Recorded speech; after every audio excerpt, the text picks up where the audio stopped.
Bonsoir à tous, ravi de vous retrouver pour ce rendez-vous d'information francophone sur El Oula à la une ce dimanche. Le service militaire obligatoire prend forme. C'est demain que débute la sélection et l'incorporation. L'opération concerne 15 000 bénéficiaires.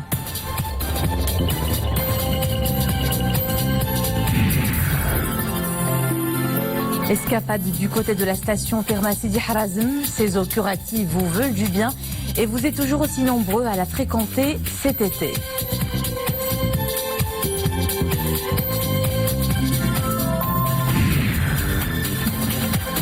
Nous irons aussi à la plus grande forêt de chênes liège au monde, la Marmora. Un espace de près de 900 000 hectares qui a de quoi donner des idées de pique-nique. Mais d'abord, le rappel des activités royales de la semaine. Une semaine marquée par la célébration de Eid al-Adha. Lundi dernier, Sa Majesté le roi Mohammed VI, Amir al-Mu'minin, avait accompli la prière de l'Aïd à la mosquée Hassan II à Tétouan avant de procéder au rituel du sacrifice et recevoir les vœux. Souad Anachet.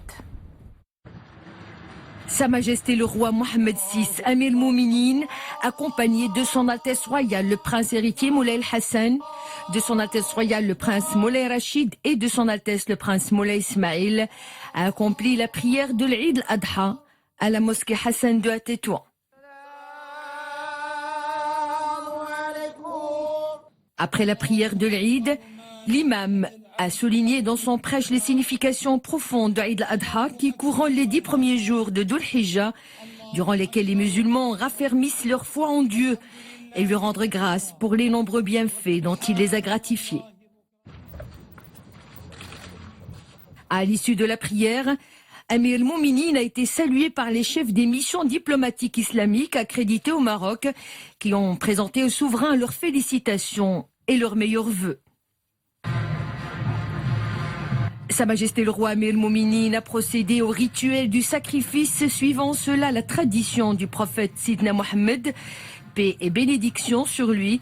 L'imam de la mosquée a ensuite procédé à l'immolation du deuxième mouton.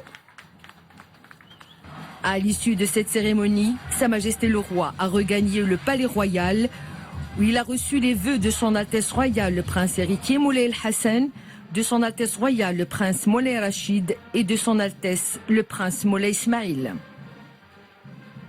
Sa Majesté le roi a également reçu les vœux du chef du gouvernement, des présidents des 2 chambres du Parlement, des conseillers du souverain, des membres du gouvernement et de plusieurs hautes personnalités civiles et militaires.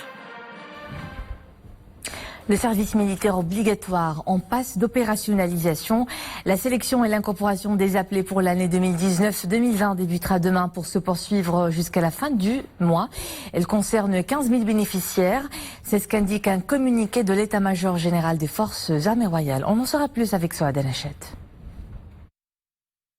L'opération de sélection et d'incorporation des appelés au service militaire pour l'année 2019-2020 débutera le lundi 19 août et se poursuivra jusqu'à la fin du mois. L'opération concernera 15 000 bénéficiaires. Les forces armées royales rappellent à l'ensemble des personnes convoquées la nécessité de se rendre aux unités militaires mentionnées sur la convocation et à la date précise sur celle-ci. L'état-major général des phares note que 17 unités militaires réparties sur l'ensemble du territoire national ont été mobilisées pour accueillir les appelés et les transférer par des autocars militaires au centre de formation situé dans les villes de Larache, Al-Husseima, Bouarfa, Dakhla, La'youn, Meknes, Agadir, Casablanca, Taza, Oujda, Rachidia, Kenitra, Ouarzazet, Mediouna, Tedla et Guelmim. Des commissions spécialisées traiteront les dossiers des appelés au service militaire et arrêteront les listes de l'année à 15 000 appelés qui effectueront leur service militaire pour une période d'1 année à commencer du 1er septembre prochain. On lui attribue des effets curatifs. Les eaux de la célèbre station thermale Sidi Harazm fait toujours la réputation du site. Un site de fraîcheur et de confort qui a de la visite en toutes les saisons. Boukr Ben Rabrit.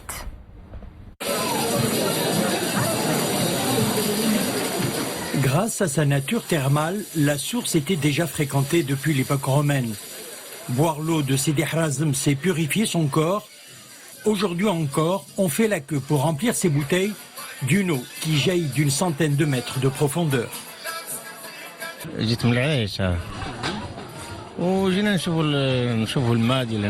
J'ai fait le déplacement depuis l'Arrache pour venir ici.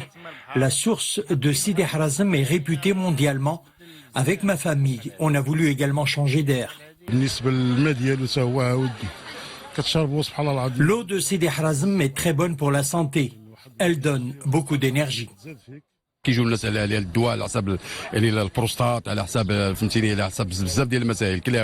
La source d'eau de Sidi Harazem est réputée et possède des vertus curatives pour de nombreuses maladies comme la prostate, quelques maladies du foie et les reins.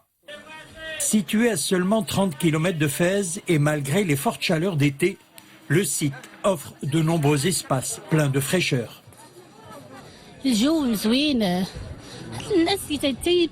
Sidi Harazem attire par la beauté de ses paysages. Tous ses visiteurs repartent avec plein d'énergie. La station thermale de Sidi Harazem est depuis quelques années au cœur d'un ambitieux programme de réhabilitation. Pour redonner vie à la station, le complexe a été doté de piscines, de parcs de jeux et des espaces verts. La promenade à dos de cheval est également offerte aux visiteurs. Il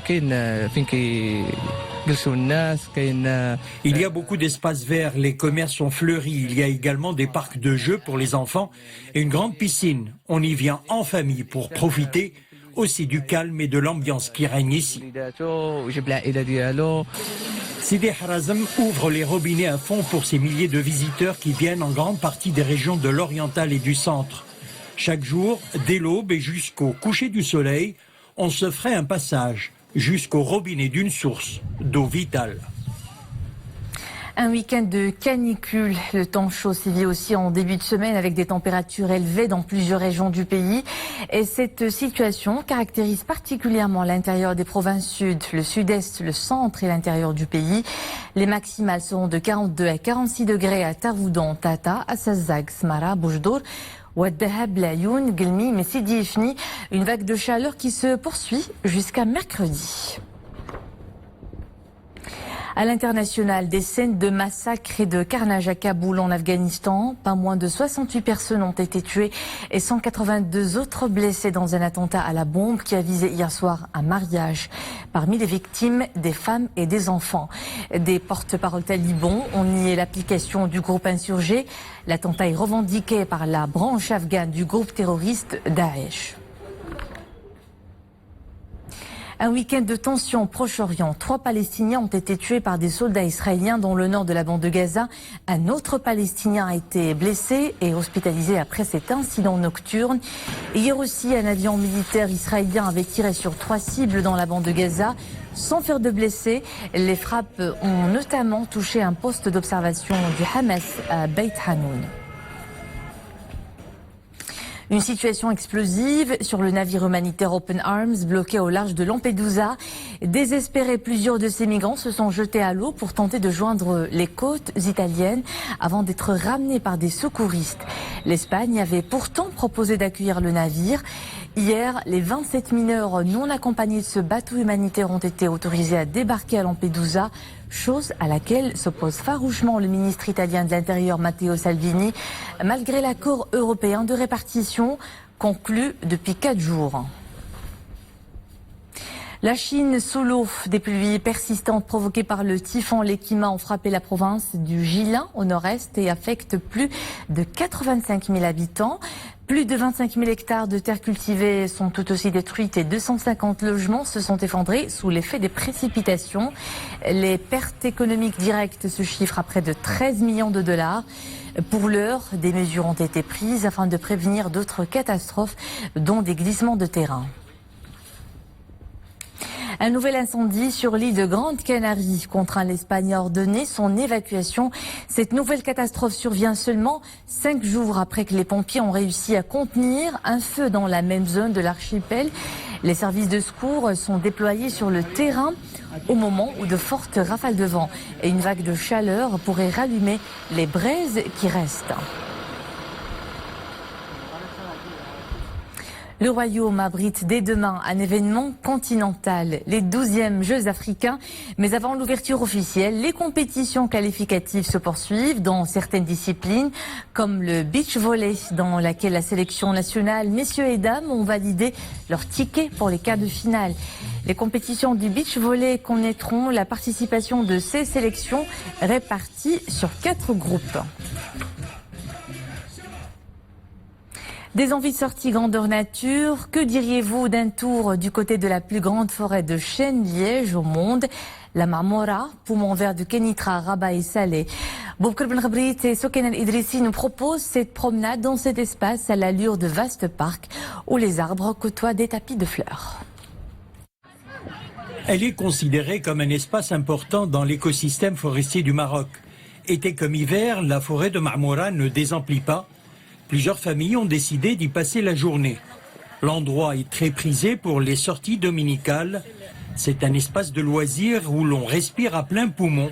Le lieu offre aussi des moments de détente. On a décidé de passer cette journée en forêt. La forêt de Marmora est un espace calme et serein.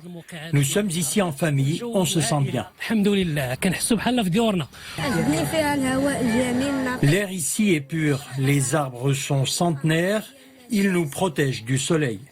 Je suis venu ici en famille, l'endroit est calme, l'air est pur, c'est une belle forêt, nous sommes en train de préparer le déjeuner. Malgré la forte chaleur, les grands chênes centenaires projettent leur ombre fraîche.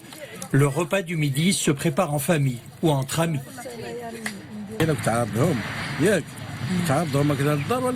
J'avais des invités, je leur ai proposé de déjeuner en pleine nature, ici à la forêt de Marmora.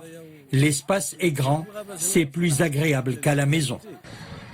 La forêt de Marmora est la plus vaste forêt de chênes-lièges du pourtour méditerranéen, 880 000 hectares.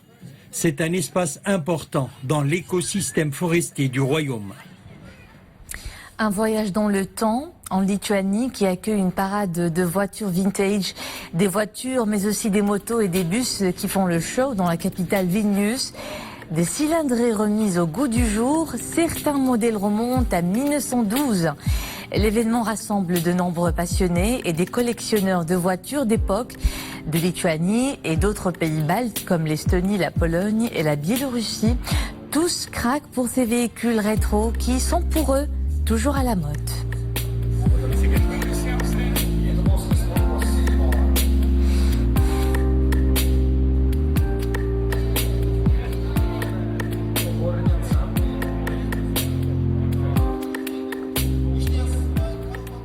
Et sur cette note de nostalgie, on se quitte. L'info est de retour à 21h avec Marie Melaoufir. Au plaisir de vous retrouver demain. Bonne soirée.